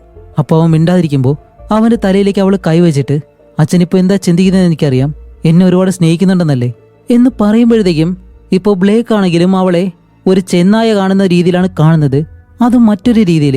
ഇതും കൂടി ആകുമ്പോഴത്തേക്കും ബ്ലേക്ക് പെട്ടെന്ന് അവിടെ നിന്ന് മാറുമ്പോഴത്തേക്കും അവൻ ഇപ്പോൾ ചെന്നായനെ പോലെ മുട്ടുകുത്തിയിരിക്കുകയാണ്. ആ ഒരു സമയത്ത് അവൻ ഒരുപാട് രക്തവും ഛർദ്ദിച്ചിട്ട് അത് കഴിഞ്ഞ് കാണിക്കുമ്പോൾ അവന്റെ വിരലെല്ലാം ഒടിഞ്ഞങ്ങ് പോകുന്നു. പക്ഷെ അവന് വേദന എടുക്കുന്നില്ല. അപ്പോഴേ ഹീറോയിൻ ഓടി വന്ന് ജിഞ്ചറിനെ പിടിച്ച് മാറ്റുന്നതും ഇവനിപ്പോൾ ഹീറോയിനെ കടിക്കാനായിട്ട് ഇങ്ങനെ ചെല്ലും. അവളുടെ അടുത്തേക്ക് ചെല്ലുന്നുണ്ട്. പക്ഷെ പൂർണ്ണമായിട്ട് അവൻ ചെന്നായി മാറാത്തത് കൊണ്ട് തന്നെ അവൻ അവളെ ഒന്നും ചെയ്യാതെ മറ്റൊരു വശത്തേക്ക് മാറി നിന്നിട്ട് ഒരു വിഷമത്തോടെ തന്നെ ഇങ്ങനെ നോക്കാണ്. കാരണം പൂർണ്ണമായിട്ടും ചെന്നായി കഴിഞ്ഞാൽ ഇവരെ എന്തായാലും കൊല്ലും. അതുകൊണ്ട് എന്തായാലും വെളിയിലേക്ക് പോവാന്ന് പറഞ്ഞ് ഡോർ തുറക്കുന്നതും വെളിയിലുള്ള ആ ഒരു ചെന്നായ മനുഷ്യൻ ഇപ്പോൾ ചാടി വന്ന് ബ്ലേക്കിനെ കടിക്കാൻ തുടങ്ങും. അങ്ങനെ ഇവർ രണ്ടുപേരും ഫൈറ്റ് ചെയ്യാണ്. അതുപോലെ ഹീറോ പൂർണ്ണമായിട്ടൊരു ചെന്നായ മനുഷ്യനാവാത്തത് കൊണ്ട് തന്നെ അവൻ അത്രയും ബലമില്ല. അതുകൊണ്ട് ഈ ഒരു ചെന്നായ മനുഷ്യൻ അവനെ അറ്റാക്ക് ചെയ്തിട്ട് താഴേക്കിട്ട് കടിക്കാനായിട്ട് വരുമ്പോൾ ഹീറോയിൻ ഒരു കത്തി കൊണ്ടുവന്ന് അവന്റെ തോളിലേക്ക് ഒരു ഒറ്റ കുത്ത് എന്നിട്ട് ജിഞ്ചറിനെ വിളിച്ച് അടുത്തുള്ള റൂമിലിട്ട് പൂട്ടിയിട്ട് അവള് വെളിയിൽ നിൽക്കുന്നതും ഇപ്പൊ ഈ ഒരു ചെന്നായി മനുഷ്യൻ ഹീറോയിനെ അറ്റാക്ക് ചെയ്യാൻ വേണ്ടി അവിടേക്ക് വരുമ്പോ അവന്റെ മുന്നിൽ തന്നെ നമ്മുടെ ബ്ലേക്ക് വന്നിങ്ങനെ നിൽക്കുന്നു. എന്നിട്ട് വീണ്ടും അവിടെ കിടന്ന് രണ്ടും കൂടി ഫൈറ്റ് ചെയ്തിട്ട് അവസാനം ആ ഒരു ചെന്നായി മനുഷ്യൻ നമ്മുടെ ഹീറോയെ ഒരിടത്തേക്ക് കൊണ്ടുവന്ന് ഇടിച്ച് ഹീറോയുടെ ബോധം പോയി. ഹീറോയ്ക്ക് ഇപ്പോൾ അനങ്ങാൻ കഴിയുന്നില്ല. അത് കഴിഞ്ഞ് വീണ്ടും നമ്മുടെ ഷാർലറ്റിന്റെ മുന്നിലേക്ക് വരുമ്പോഴത്തേക്കും അവളാണെങ്കിലോ ഇപ്പോൾ ഒരു കമ്പി എടുത്തിട്ട് ആ ഒരു ചെന്നായ മനുഷ്യനെ അറ്റാക്ക് ചെയ്യാൻ വേണ്ടി റെഡി ആയിട്ട് ഇങ്ങനെ നിൽക്കാണ്. ആ ഒരു സമയത്ത് ഹീറോ വീണ്ടും വന്ന് ഈ ഒരു ചെന്നായ മനുഷ്യനെ പിടിച്ച് താഴേക്ക് കൊണ്ടിട്ട് ആടികൂടി അവസാനം ആ ഒരു ചെന്നായ മനുഷ്യന്റെ കഴുത്ത് കടിച്ച് ഹീറോ അവനെ അങ്ങ് കൊല്ലുകയും ചെയ്യുന്നു. അങ്ങനെ കൊന്നു കഴിയുമ്പോഴത്തേക്കാണ് അടുത്തൊരു ടെസ്റ്റ്. വേറെ ഒന്നുമല്ല, അതിന്റെ കയ്യിലേക്ക് നോക്കുമ്പോഴത്തേക്കും പച്ച കുത്തിയിട്ടുണ്ട്. അങ്ങനെയാണെങ്കിൽ ഈ ഒരു ചെന്നായ മനുഷ്യൻ അത് ബ്ലേക്കിന്റെ സ്വന്തം അച്ഛനായിരുന്നു. കാടിനുള്ളിൽ കാണാതായെന്ന് പറഞ്ഞിട്ടാണല്ലോ ഇവർക്ക് ആ ഒരു ലെറ്റർ വന്നിട്ടുള്ളത്. സത്യത്തിൽ അവന്റെ അച്ഛനും ആ ഒരു വൈറസ് ബാധിച്ച് ഇതുപോലെ ആ ഒരു ചെന്നായിട്ട് മാറുമായിരുന്നു. ഈ ഒരു കാര്യം മനസ്സിലാക്കുന്നതും ഹീറോ പതിയെ ആ ഒരു വീട്ടിൽ നിന്ന് വെളിയിലേക്ക് ഇറങ്ങിയിട്ട് ആ ഒരു പുല്ലിലേക്ക് വന്ന് വീണ് ഇഴഞ്ഞിഴഞ്ഞിങ്ങനെ മുന്നിലേക്ക് പോകുമ്പോഴത്തേക്കും അവന്റെ ഡ്രസ്സെല്ലാം വലിച്ചു കീറിയിട്ട് ഇപ്പോൾ കാണിക്കുമ്പോൾ അവൻ പൂർണ്ണമായിട്ടും ഒരു ചെന്നായ മനുഷ്യനായിട്ട് മാറിയിട്ടുണ്ട്. കാരണം അവന്റെ കൈയെല്ലാം മാറി, നഖങ്ങളെല്ലാം വളർന്ന് ഒരു ചെന്നായ പോലെയായിട്ട് മാറി. അവൻ കാണുന്നതെല്ലാം ഒരു ചെന്നായ പോലെ തന്നെയാണ്. അതേസമയം ഇതിനകത്ത് നമ്മുടെ ജിഞ്ചർ വന്നിട്ട് ഷാർലറ്റിനോട് ചോദിക്കും, അമ്മ അച്ഛൻ എന്താ സംഭവിച്ചതെന്ന് ചോദിക്കുമ്പോൾ ഷാർലറ്റ് ഇപ്പോൾ നടന്ന സത്യം പറയും. ഇതുപോലെ അച്ഛൻ്റെ അച്ഛൻ ഒരു അസുഖം ബാധിച്ച് ഒരു ചെന്നായ മനുഷ്യനായിട്ട് മാറി. ആ ഒരു അസുഖം അവൻ്റെ അച്ഛൻ നിന്റെ അച്ഛനും കൊടുത്തിട്ടുണ്ട്. അപ്പോൾ ജിഞ്ചർ പറയും, നമുക്ക് അച്ഛനെ തിരികെ വേണ്ടേ പഴയ അച്ഛനായിട്ട്. അതേപോലെ എനിക്കും അതിന് ആഗ്രഹമുണ്ട്, പക്ഷെ ഇനി എന്ത് സംഭവിക്കുമെന്ന് എനിക്ക് അറിയത്തില്ല എന്നും പറഞ്ഞിട്ട് അവളെങ്ങനെ സമാധാനപ്പെടുത്താണ്. അങ്ങനെ നിൽക്കുമ്പോഴത്തേക്കും പെട്ടെന്ന് ഈ ഒരു വീടിനകത്തെ ലൈറ്റ് എല്ലാം അങ്ങ് ഓഫ് ആവുന്നു. അതേസമയം വെളിയിൽ ഒരു ശബ്ദവും കേൾക്കുന്നുണ്ട്. ഷാർലറ്റ് പതി ആ ഒരു ജനാലയുടെ അടുത്തേക്ക് ഒന്ന് നോക്കുമ്പോഴത്തേക്കും വെളിയിൽ നിൽക്കുന്നത് നമ്മുടെ ഹീറോ. അവനിപ്പോൾ ആ ഒരു ചെന്നായ മനുഷ്യനായിട്ട് മാറിയല്ലോ. അതുകൊണ്ട് തന്നെ ഇപ്പോൾ ഈ ഒരു വീടിനകത്തേക്ക് കയറാൻ ശ്രമിക്കുകയാണ്. അപ്പോൾ ഷാർലറ്റ് ആണെങ്കിൽ നേരെ ജിഞ്ചറിന്റെ അടുത്തേക്ക് വന്നിട്ട് അവളെയും വിളിച്ച് മുകളിലത്തെ റൂമിലേക്ക് പോയി അവിടെ ഒരിടത്തേക്ക് ജിഞ്ചറിനെ മാറ്റി നിർത്തിയിട്ട് ഒരു കത്തിയും കയ്യിൽ പിടിച്ച് ഷാർലറ്റ് എല്ലായിടത്തേക്കും നോക്കി നിൽക്കാണ്. കാണിക്കുമ്പോൾ ജിഞ്ചറിന്റെ പുറകെ തന്നെ ഉണ്ടായിരുന്നു അവൻ. അപ്പോൾ ഇത് കണ്ട ഷാർലറ്റ് അലറി വിളിച്ചിട്ട് ജിഞ്ചറിന്റെ അടുത്തേക്ക് പിടിച്ച് ഇവർ രണ്ടുപേരും ഡോറിനടുത്തായിട്ട് ഇങ്ങനെ നിൽക്കാണ്. അപ്പോൾ ഇവനായാലും പതിയെ ഇവരുടെ അടുത്തേക്ക് വരുന്നു. ഇനിയിപ്പോൾ ഉപദ്രവിക്കാനാണോ അതോ എന്തെങ്കിലും പറയാൻ ശ്രമിക്കുകയാണോ ഒന്നും അറിയത്തില്ല. അവന്റെ മുഖം കാണുമ്പോൾ ഇവർക്ക് പേടിയാവുന്നുണ്ട്. അപ്പോൾ ജിഞ്ചർ പറയുന്നുണ്ട്, അച്ഛ എനിക്ക് ഒരുപാട് പേടിയാവുന്നുണ്ടെന്ന് പറയുമ്പോൾ ഇവൻ പതിയെ കൈ കൊണ്ട് ജിഞ്ചറിനെ പിടിക്കാനായിട്ട് വരുമ്പോൾ ഷാർലറ്റ് പെട്ടെന്ന് പേടിച്ചിട്ട് കത്തി കൊണ്ട് ഒരു ഒറ്റ വിട്ട് അവന്റെ കയ്യിലേക്ക്. എന്നിട്ട് ആ ഒരു ഡോറും തുറന്ന് രണ്ടുപേരും നേരെ വെളിയിലേക്ക് ഇറങ്ങി ഓടാണ്. കാണിക്കുമ്പോഴത്തേക്കും അടുത്ത് വലിയൊരു ഷെഡുണ്ട്. അങ്ങനെ രണ്ടുപേരും അതിനകത്തേക്ക് കയറി വന്ന് അവിടെ ഇങ്ങനെ ഇരിക്കുമ്പോഴത്തേക്കും നമ്മുടെ ഷാർലറ്റ് നോക്കുമ്പോൾ അവിടെ വലിയൊരു ചങ്ങലയുണ്ട്. അതിലാണെങ്കിൽ എന്തോ ഒരു കെണിയും വെച്ചിട്ടുണ്ട്. അപ്പോൾ അതെടുത്തിട്ട് ഈ ഷെഡിനകത്തേക്ക് കയറി വരാനുള്ള ആ ഒരു ഡോറുണ്ടല്ലോ അതിന് മുന്നിലേക്ക് തന്നെ വെച്ച് ഇവർ രണ്ടുപേരും അവിടെ തന്നെ ഒളിച്ചിരിക്കുമ്പോൾ കുറെ കഴിഞ്ഞിട്ട് ബ്ലേക്ക് ആണെങ്കിലും പതിയെ അതിനകത്തേക്ക് കയറി വരുന്നു. ഇപ്പൊ നല്ല ഇരുട്ടാണ്, പക്ഷേ അവനൊരു ചെന്നായ മനുഷ്യനായതുകൊണ്ട് തന്നെ അവൻ ഇവരെ വ്യക്തമായിട്ട് കാണാൻ കഴിയും. എന്നിരുന്നാലും അവരെ വലിയ രീതിയിൽ ഉപദ്രവിക്കുന്നില്ല. ഇപ്പൊ എന്താണ് അവൻ ഉദ്ദേശിക്കുന്നത്? ഇവരെ കൊല്ലാനാണോ എന്താണെന്ന് നമുക്കറിയത്തില്ല. അപ്പോൾ നമ്മുടെ ഷാർലറ്റ് ആയാലും കയ്യിലുള്ള ആ ഒരു ലൈറ്റ് ഓൺ ചെയ്യുന്നതും ഇപ്പോൾ നമ്മുടെ ബ്ലേക്കിനെ ഇവർ കണ്ടിട്ട് പെട്ടെന്ന് പേടിച്ച് അവിടെ നിന്ന് വെളിയിലേക്ക് ഓടും. അപ്പോൾ ബ്ലേക്ക് ഇവരുടെ പുറകെ വരുമ്പോൾ അവന്റെ കാലുണ്ടല്ലോ ആ ഒരു കെണിയിൽ കുടുങ്ങിയിട്ട് ഇവനിപ്പോൾ അവിടെ നിന്ന് പോകാൻ കഴിയുന്നില്ല. അങ്ങനെ ഇവർ രണ്ടുപേരും വെളിയിലേക്ക് ഇറങ്ങി ഓടി ആ ഒരു കാടിനുള്ളിലേക്ക് ഓടി പോവാണ്. അപ്പോഴേക്കും ബ്ലേക്ക് എന്താ ചെയ്യുന്നത് വെച്ചാൽ അവന്റെ ആ ഒരു കാലുണ്ടല്ലോ അത് സ്വയം കടിച്ചു മുറിച്ച് ആ ഒരു കെണി ഇപ്പോൾ വലിച്ചൂരിയിട്ട് അത് കഴിഞ്ഞ് ഇവരുടെ പുറകെ ഇഴഞ്ഞിഴഞ്ഞ് പോകുന്നു. ഇപ്പൊ ആ ഒരു കാലാണെങ്കിലും തിരിച്ച് വളർന്നു വരുന്നുണ്ട്. അപ്പൊ ഇവർ രണ്ടുപേരും അവിടെ നിന്ന് ഓടി ആ ഒരു കാടിനുള്ളിലൂടെ ആ ഒരു ടോർച്ച് മാത്രമേ ഉള്ളൂ അതും പിടിച്ചിട്ട് ഇങ്ങനെ ഓടാണ്. ഓടി അവസാനം ഇവർ ആക്സിഡന്റ് ആയിട്ട് വീണ ആ ഒരു സ്ഥലമുണ്ടല്ലോ കാറ് അതിനടുത്തേക്ക് എത്തുന്നു. അവിടെ വന്ന് നോക്കുമ്പോഴത്തേക്കും നമ്മുടെ ബ്ലേക്ക് ഇവരുടെ പുറകെ തന്നെ വരുന്നുണ്ട്. എന്നിട്ട് പൂർണ്ണമായിട്ട് ഒരു ചെന്നായ മനുഷ്യനായിട്ട് മാറിയിട്ടുണ്ട്. അത് കഴിഞ്ഞ് ഈ ഒരു കാറിന് മുകളിലേക്ക് വന്ന് നിൽക്കുമ്പോൾ ഇവർ ടോർച്ച് അടിക്കുമ്പോഴത്തേക്കും അതിനുള്ളിലേക്ക് വരുന്നില്ല. അപ്പോഴേക്കാണ് ഡെറൻ എന്ന് പറഞ്ഞിട്ട് ഇവർ ആദ്യം കണ്ടുവരുത്തുന്നുണ്ടല്ലോ അവന്റെ കയ്യിലുള്ള ആ ഒരു തോക്ക് ഇപ്പോൾ നമ്മുടെ ഹീറോയിന് കിട്ടുന്നത്. അങ്ങനെ ഈ ഒരു തോക്കും എടുത്തു വെച്ചിട്ട് ഇവർ അവിടെ നിന്ന് കുറെ ദൂരം പോയി ഈ കാടിനകത്ത് ട്രീ ഹൗസ് ഉണ്ടല്ലോ അതിന് മുകളിലേക്ക് കയറിയിരിക്കും ആ ഒരു തോക്ക് ലോഡ് ചെയ്തിട്ട്. അതേ സമയം വെളിയിൽ കാണിക്കുമ്പോൾ നമ്മുടെ ബ്ലേക്ക് അവൻ ആ ഒരു ചെന്നായിട്ട് മാറി പതിയെ ഈ ഒരു മര വീടിനടുത്തേക്ക് ഇങ്ങനെ വരികയാണ്. എന്നിട്ട് ആ ഒരു ഏണിയിൽ പിടിച്ച് പതിയെ മുകളിലേക്കും കയറുന്നു. ഇവർ രണ്ടുപേരും അവിടെ ഇരിക്കുമ്പോഴത്തേക്കും ഇപ്പോൾ സൂര്യൻ ഉദിക്കാറായി. അതുമല്ല സ്റ്റാർട്ടിങ് സീനിലെ നമ്മുടെ ബ്ലേക്കും അവന്റെ അച്ഛനും ഈ ഒരു മര വീടിന് മുകളിലേക്ക് കയറിയിരിക്കുമ്പോൾ ആ ഒരു ചെന്നായ മനുഷ്യൻ അപ്പോഴും വന്നിരുന്നല്ലോ. അതുപോലെ തന്നെയാണ് ഇപ്പോഴും നമ്മുടെ ബ്ലേക്ക് ഇവരുടെ മുന്നിലേക്ക് വരുന്നത്. എന്നിട്ട് പതിയെ അതിൽ പിടിച്ച് മുകളിലേക്ക് ഇങ്ങനെ എത്തി ഇവരെ നോക്കുന്നതും ഹീറോയിനാണെങ്കിൽ തോക്ക് കയ്യിൽ വെച്ചുകൊണ്ട് ഇങ്ങനെ ഇരിക്കുകയാണ് ഷൂട്ട് ചെയ്യാനായിട്ട്. ഇവനാണെങ്കിലോ കുറേ നേരമായിട്ട് ഇവരെ തന്നെ ഇങ്ങനെ നോക്കി നിൽക്കുന്നു. പക്ഷേ ഇവരെ രണ്ടുപേരെ ഒന്നും ചെയ്യുന്നില്ല. അവിടെ തന്നെ നിന്നിട്ട് ഇവരെ ഇങ്ങനെ നോക്കി നിൽക്കാണ്. ഇവൻ എന്താണ് ഉദ്ദേശിക്കുന്നത്? ഇനിയിപ്പോ അവന്റെ ഉള്ളിലെ ആ ഒരു മനുഷ്യത്വം അത് ഇപ്പോഴും ഉണ്ടോ ഇല്ലേന്ന് അറിയത്തില്ല. അവൻ എന്തോ ഉദ്ദേശിക്കുന്നുണ്ട് പറയാനായിട്ട് ഇവർക്കത് മനസ്സിലാവാത്തത് കൊണ്ടാണ്. അങ്ങനെ കുറെ നേരം പരസ്പരം അങ്ങോട്ടും ഇങ്ങോട്ടും നോക്കി നിന്ന അവസാനം അവനായിട്ട് ഇവർ അറ്റാക്ക് ചെയ്യാനായിട്ട് ഇങ്ങനെ വരുന്നതും പെട്ടെന്ന് നമ്മുടെ ഹീറോയിൻ അവനെ ഷൂട്ട് ചെയ്യും. അങ്ങനെ വെടി കൊണ്ട് താഴെ കിടക്കുമ്പോൾ രണ്ടുപേരും താഴേക്ക് ഇറങ്ങി വന്നിട്ട് അവനിങ്ങനെ നോക്കാണ്. അപ്പോൾ ജിഞ്ചർ ആയാലും പതിയെ അവന്റെ തലയിലിങ്ങനെ കൈവച്ച് ഇവരിങ്ങനെ കരയുന്നു. അപ്പോഴാണ് നമുക്ക് മനസ്സിലാവുന്നത് സത്യത്തില് ബ്ലേക്ക് ഉദ്ദേശിച്ചത് വേറെ ഒന്നുമല്ല, അവനെ ഷൂട്ട് ചെയ്യാൻ തന്നെയാണ്. അതുകൊണ്ടാണ് അവൻ ഒരിക്കലും അവരെ ഉപദ്രവിക്കാതെ അവരുടെ മുന്നിലിങ്ങനെ നിന്നത്. ഇല്ലാന്നുണ്ടെങ്കിൽ അവൻ എന്തായാലും പൂർണ്ണമായിട്ടും ഇതൊരു ചെന്നായിട്ട് മാറി ഒരുപാട് പേരെ കൊല്ലുമെന്ന് അവനറിയാം. ആ ഒരു കാര്യമാണ് പറയാൻ കഴിയാതെ അവസാനം ഇവരെ അറ്റാക്ക് ചെയ്യാനായിട്ട് പോകുന്നത് പോലെ ചെല്ലുമ്പോൾ അവൾ എന്തായാലും ഷൂട്ട് ചെയ്യും. അങ്ങനെയെങ്കിലും അവൻ മരിക്കട്ടെ എന്ന് പറഞ്ഞിട്ടാണ് അവൻ അങ്ങനെ ചെയ്തത്. അത് കഴിഞ്ഞ് കാണിക്കുമ്പോഴത്തേക്കും നമ്മുടെ ഷാർലറ്റും ജിഞ്ചറും പതിയെ അവിടെ നിന്നും ആ ഒരു തോക്കുമായിട്ട് ഈ ഒരു കാട് വിട്ട് വെളിയിലേക്ക് വന്നു. ഇനിയിപ്പോ എന്തായാലും ആ ഒരു കാട്ടിലെ ഇതുപോലൊരു മനുഷ്യ ചെന്നായി ഉണ്ടാവാൻ സാധ്യതയില്ല. കാരണം ഹീറോ ആയിരുന്നു അവസാനത്തെ ആള്. അതുകൊണ്ട് അവൻ മരിച്ചതുകൊണ്ട് ഇനി എന്തായാലും ഉണ്ടാവത്തില്ല. ഇവർ രണ്ടുപേരും അങ്ങനെ വന്നിട്ട് ആ ഒരു മലയുടെ മുകളിൽ നിന്ന് താഴേക്ക് നോക്കുമ്പോൾ കുട്ടിക്കാലത്ത് ഹീറോയും അവന്റെ അച്ഛനും അവിടേക്ക് വന്ന് നിൽക്കുമ്പോഴത്തേക്ക് അവന്റെ അച്ഛൻ പറയുമല്ലോ, ഈ ഒരു സ്ഥലം നോക്കി വെച്ചു ഇത്ര മനോഹരമാണെന്ന്. ആ ഒരു സ്ഥലത്താണ് ഇപ്പോൾ ഇവരും വന്ന് നിൽക്കുന്നത്. അതോടെ ഈ ഒരു മൂവിയും ഇവിടെ വെച്ച് അവസാനിക്കുന്നു. അടുത്തൊരു നല്ല മൂവിയായിട്ട് ഉടനെ തന്നെ വരാം. അതുവരയ്ക്കും ബൈ.